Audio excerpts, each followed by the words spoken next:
রোজার একদিন আগে ইমাম সাহেব আছে বয়ান করার জন্য, আর কিছু লোক মিষ্টি নিয়ে গেছে, বলছে যে হুজুর আজকে মিলাদ আছে, মিলাদ করে।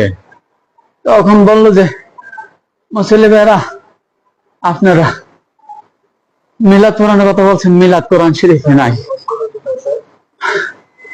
এই কথা বুঝাইতে যায় মুসল্লিকে, এই কথা উনি বুঝাইতে যায় বলছেন অফিসারের কাছে দরখাস্ত না করে পিয়নের কাছে দরখাস্ত করলে কি দরখাস্ত মঞ্জুর হবে? স্যার আপনাদের কাছে প্রশ্ন, অফিসার কি আর পিয়নকে? তখন আমার মাথায় ঢুকলো যে আমার দয়াল নবী সব পিয়ন বলেছে। স্যার আমার দয়াল নবী কুল কায়নাতের বাদশা, আমার দয়াল নবী ইহকাল পরকালের বাদশা, যিনি আমাদের জন্য কান্দে রব্বে হাবলি উন্নতি করে তাকে পিয়ন বলছে।